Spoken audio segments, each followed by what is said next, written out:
자, 전두환 해고록이 나왔어요. 그 박근혜 구속되던 날 출간됐죠. 네. 와, 근데 여기 지금 이 사람들이 하고 있는 말을 보면은 5.18을 눈으로 직접 목격한 사람으로서 정말 분노스러운 게 가장 중요한 게 이런 거였어요.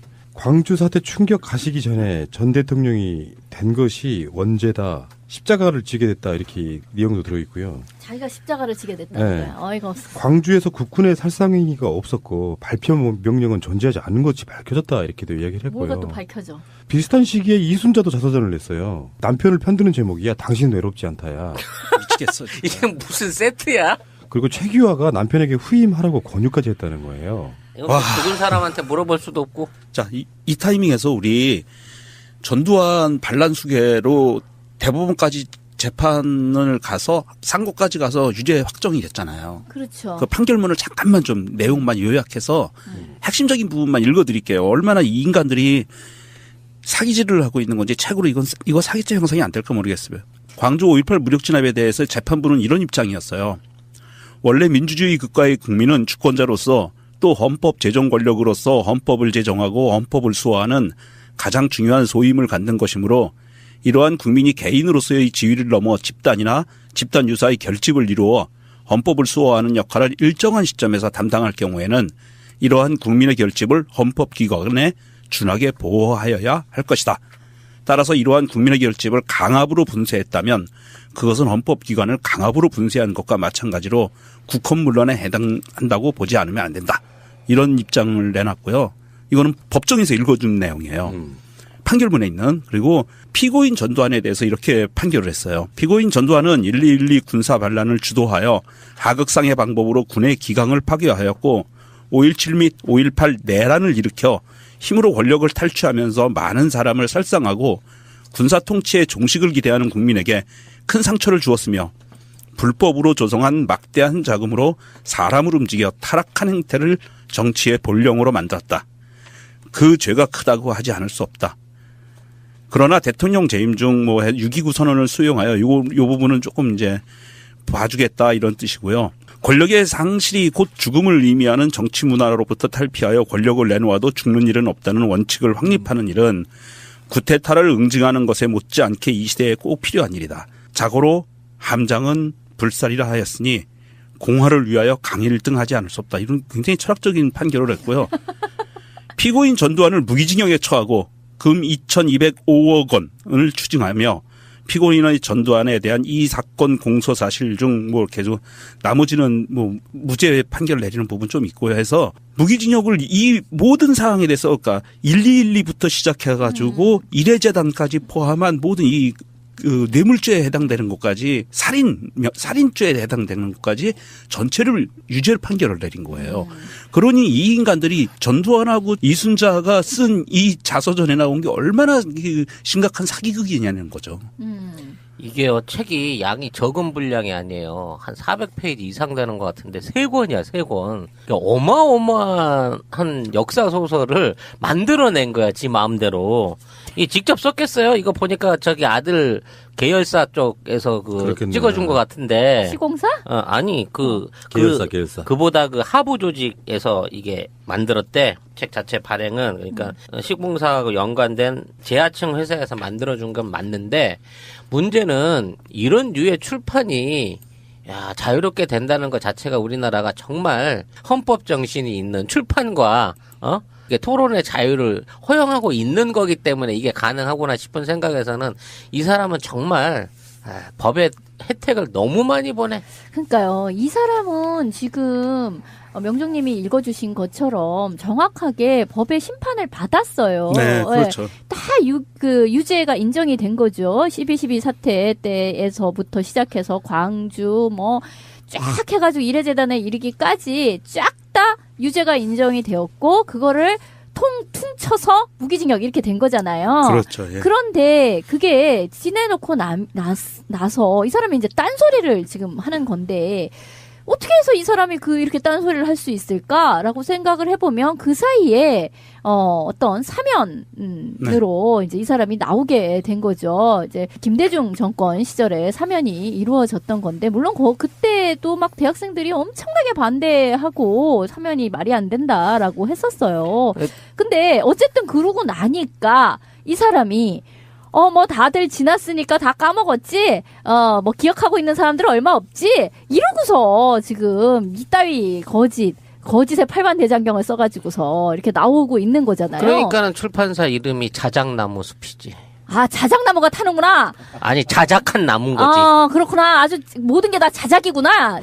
근데 어쨌든 그래서 이 오늘의 어떤 교훈이랄까 결론은 박근혜가 지금 저러고 있으면서 이제 재판을 받을 거잖아요. 그래서 이제 재판을 받아서 기결수가 된 이후에 저 사람이 나름 노려보는 것이 어떻게든 차기 정부 하에서 나 좀 사면 안 시켜주나? 사발면, 이러면서 사면 쪽을 열심히 타진을 해볼 거란 말이에요. 근데 정말 사면은 없다.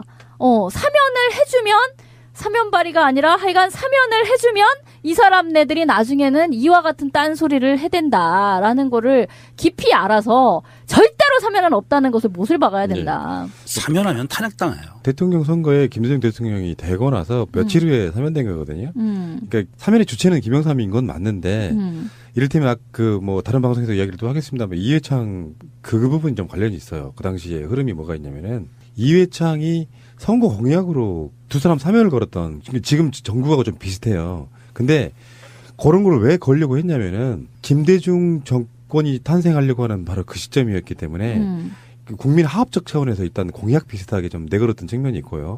그러니까 김대중이라고 하는 희대의 빨갱이 그 사람들이 보기에는 대통령이 된 것에 대한 불안감을 해소시키기 위해서 최대한 빨리 사면하면서 뭐 그런 측면이 있었고 지금은 완전히 시기가 다르고요. 문제는 이제 5.18로 다시 돌아가면 이런 측면이 있는 거지. 그 당시에 신군부가 사실상 허수아비였던 최규하를 농락하고 하다시피 하면서 발포 명령권자가 누구냐에 대한 부분은 직속 상관으로 올라가서 밝혀지지 못한 부분이잖아요. 그러니까 누가 명령 개통에 있지 않은 누군가가 영향력을 행사했는데 그 당시에 군부 내의 역학관계로 보면 전두환밖에 없었다는 게 정설이지 않습니까? 그러니까 당연하죠. 네. 그런데 이 사람이 너무 뻔뻔한 게 최규하가 그러니까 이게 이순자 말이에요. 최규하가 당시에 전두환에게 후임을 하라고 권유를 했대. 아니, 이 사람이 무슨 놈의 힘이 있어가지고 후임을 권유를 하고 이게 말이 안 되잖아요. 이때는 이미 전두환이 모든 권력을 다 장악한 상태에서 허수아비 상태의 최규하를 놓고 이거는 언제 내가 모가지를 치든 말든 이건 다 상관이 없는 상태였었어요.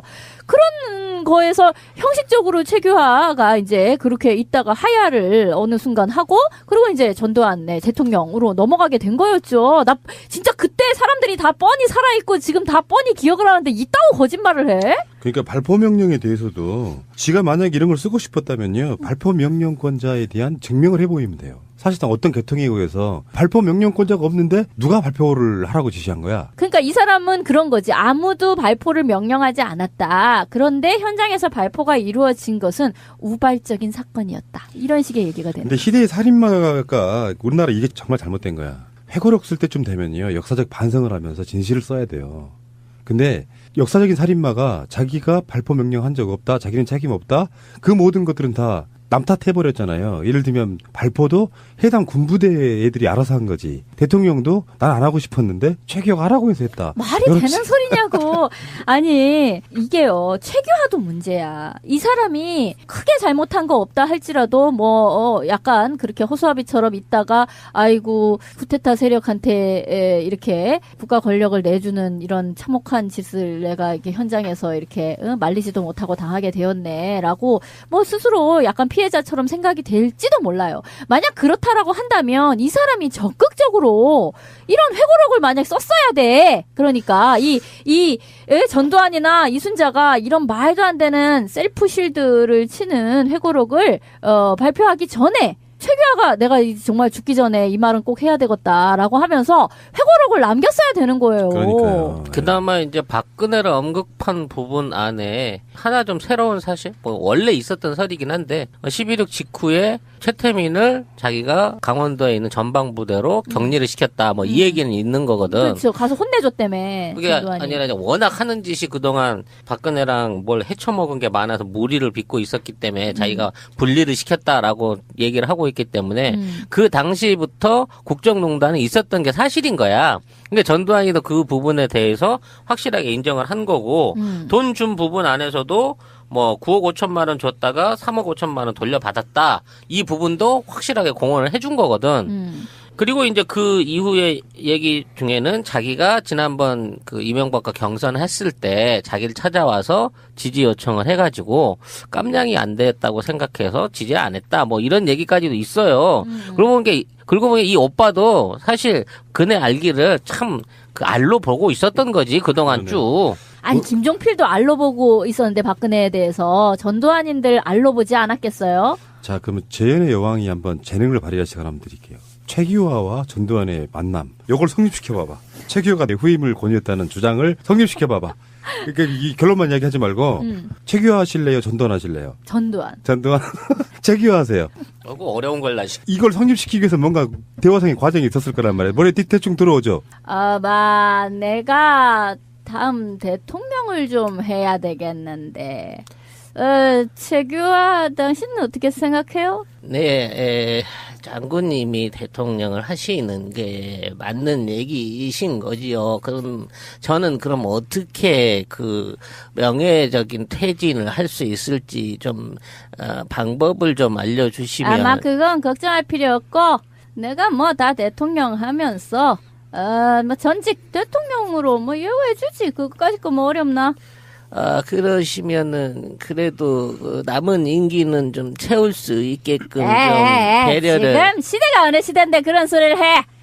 아니 그러셔도 이 장군님이 당신이 뭐 한 거 있어? 아니 그래도 지금의 국민적인 저항을 받으실 수도 있고 그런 부분을 생각하시면 정의 사회를 구현해야 되는데 당신 같은 구태의연한 정치인은 필요 없고 이거 뭐야? 이거 이 총 이거 지금 나가나? 이거 총? 아닙니다. 그 장군님 그러면은 저 퇴임 이후에 구속이라든지 됐고 예우는 밥 먹고 살게 해줄게. 예, 꼭 좀 현찰로 좀 부탁을 드리도록 할게요. 쓸데없는 소리 하지 말고 당신 얼굴 퉁퉁하게 살 오를 수 있게 내가 해줄 테니까 걱정하지 말고 집에 가 있어. 그리고 저희 그 집사람한테는 제가 이렇게 물러난 게 아닌 거라고 이렇게 말씀을 좀 제가 집사람한테 혼나거든요. 이 얘기 그대로 다 하면. 꼬라지 사내라고. 됐어. 내가 알아서 해줄게. 예, 잘 좀 전화 한 통화 부탁드려요. 근데 결정적으로는 그 이야기가 안 나왔어요. 어떻게든지 최규하 입에서 그 전 장군이 대통령을 했으면 좋겠다라고 권유를 하는 장면이 나와야지. 그러니까 자기가 살기 위해서라도. 그래. 당신 그래도 나한테 해줄 일이 하나 있어. 그래 또 뭐 형식적이기는 하지만 당신이 다음을 뭐 나한테 뭐 했으면 좋겠다라든가 그거 알아서 얘기를 좀 해봐. 아니 그러시면은 제가 또 이게 총을 맞거나 갑자기 불기에 객이 되면 정권의 그 저항이 있으니까. 말을 왜 그렇게 못 믿어? 내가 아무나 죽이는 줄 알아? 다 죽일만 하니까 죽이는데 당신은 깜냥이 안 돼. 총알이 아까워. 그러시면 제가 하야를 통해서 명예로운 퇴진을 진행을 하고 우리 장군님께서 이 나라를 영도해 주시는 그런 방법이 좋을 것으로 생각이 되네요. 네. 그래. 여기 지장 찍어. 지금까지 볼 수 없었던 그 찌질한 연기. 최규하의 저거 압권이었고요.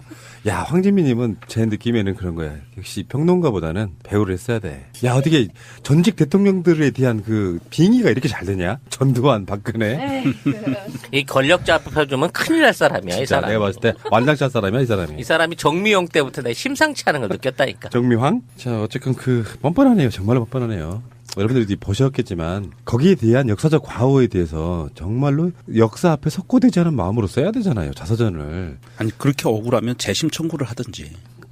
요즘 재심도 많이 하는데. 그러니까. 맞아. 재심 청구가 답이네요. 그러면 억울하면 해야 돼요. 재심 우리가 청구. 해야 되겠어. 우리가 해서 다시 특별법으로 특검을 하는 거야. 아직 생존자들 남아있다고 하수인들. 근데 전두환 입장에서 보면은 박근혜는 정말 마음에 안 들었던 그러니까 그런 거 있을 거야. 그 주인집에 머슴으로 있던 놈이 주인집 딸한테 막 밟히다가 그 주인집 딸이 나중에 나이 먹어가지고 구속되던 날 자서전을 딱 내놓으면서 거기에 제대로 디스를 한번 해버리는 박근혜 자체가 인간관계를 참 못했다. 뭐 이렇게도 볼 수 있을 것 같아요. 나도 호구로 보였나 보지. 우리가 한 가지 좀 다시 깊이 생각해야 되는 게 뭐가 있냐면요.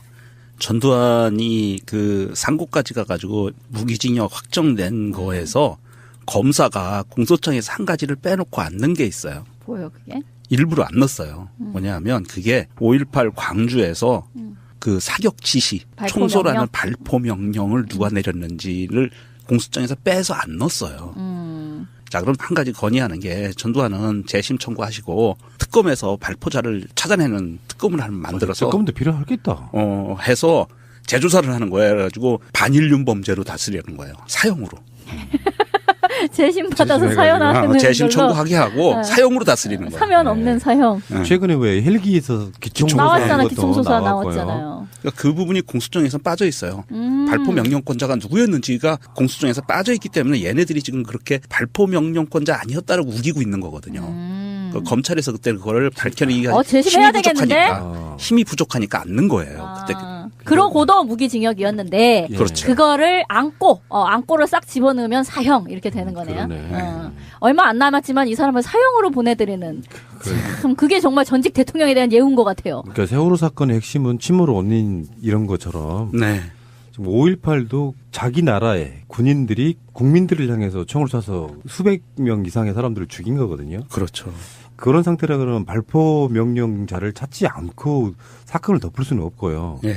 어떤 보상이 내려와도 거기는 역사적 과제로 남아 있는 거거든요. 그럼요. 예. 이 시점에서 돌아가실 날이 불과 얼마 안 남은 전직 대통령이 이런 거 글 써대면서 국민들 농락하는 건 확실히 우리 법에 문제, 역사적 청산에도 문제가 저는 있다고 생각이 드네요.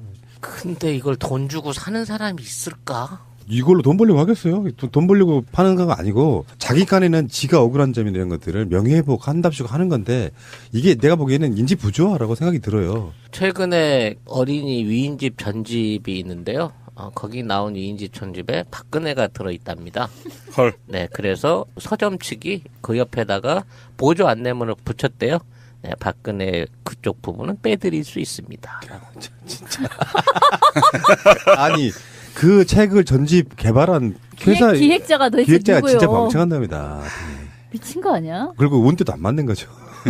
그러네. 운때가 안 맞는 거. 아니. 그거 쓸모없는 거예요. 전집이.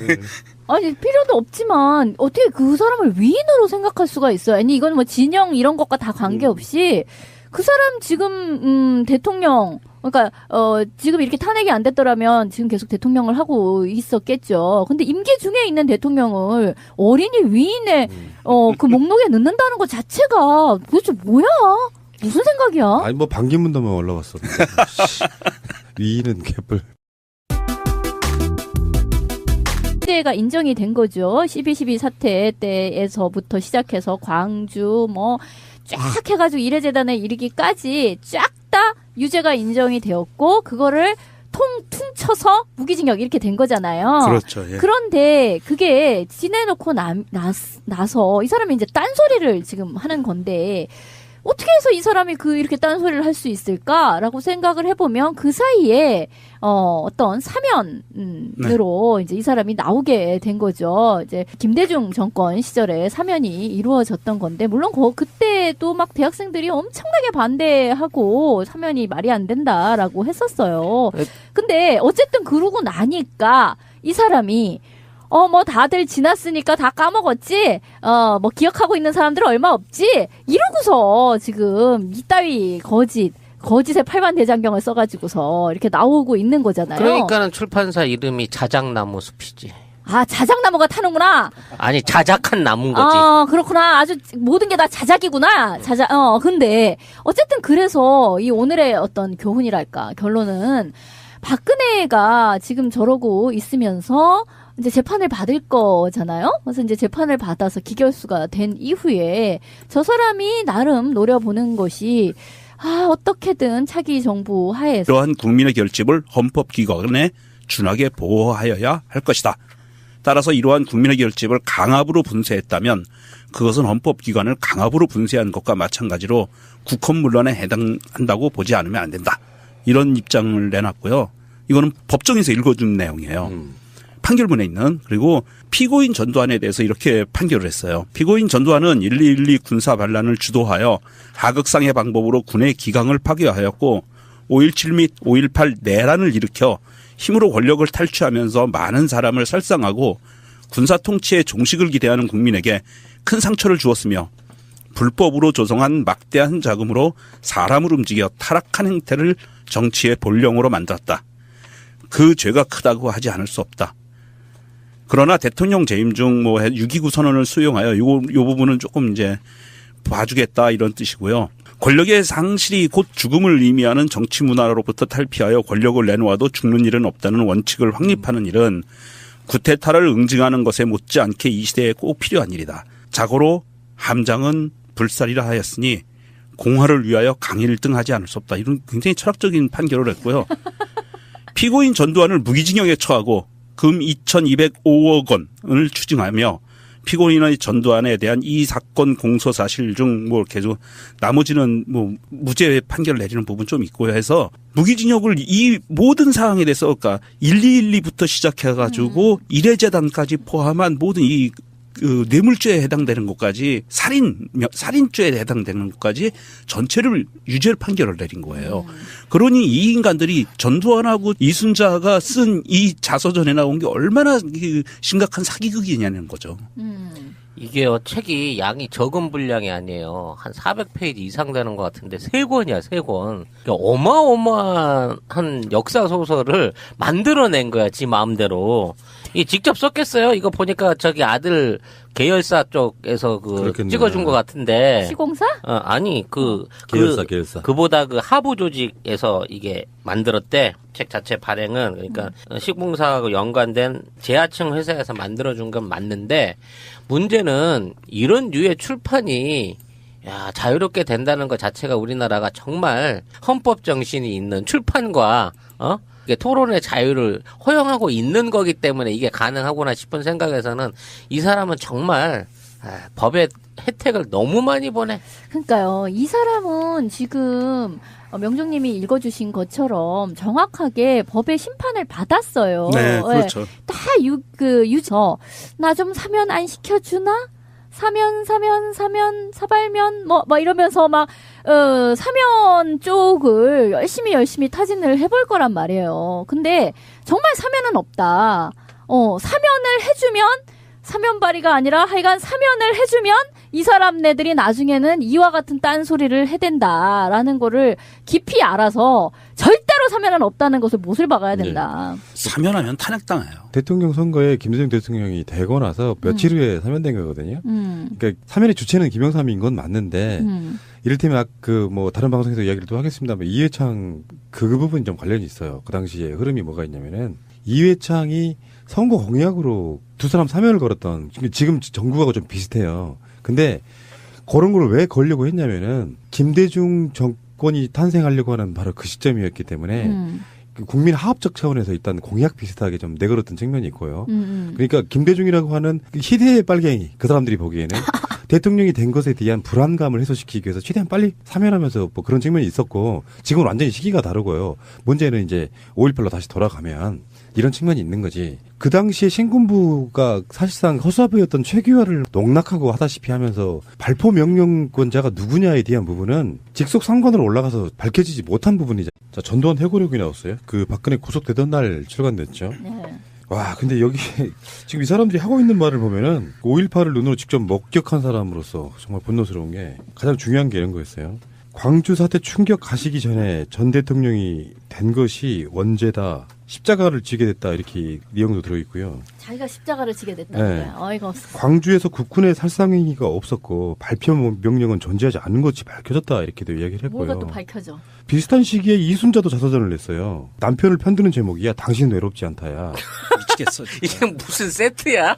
그리고 최규하가 남편에게 후임하라고 권유까지 했다는 거예요. 이거 뭐 죽은 사람한테 물어볼 수도 없고. 자, 이 타이밍에서 우리 전두환 반란 수계로 대법원까지 재판을 가서 상고까지 가서 유죄 확정이 됐잖아요. 그렇죠. 그 판결문을 잠깐만 좀 내용만 요약해서 핵심적인 부분만 읽어드릴게요. 얼마나 이 인간들이 사기질을 하고 있는 건지 책으로 이거 사기죄 형성이 안 될까 모르겠어요. 광주 5.18 무력 진압에 대해서 재판부는 이런 입장이었어요. 원래 민주주의 국가의 국민은 주권자로서 또 헌법 제정 권력으로서 헌법을 제정하고 헌법을 수호하는 가장 중요한 소임을 갖는 것이므로 이러한 국민이 개인으로서의 지위를 넘어 집단이나 집단 유사의 결집을 이루어 헌법을 수호하는 역할을 일정한 시점에서 담당할 경우에는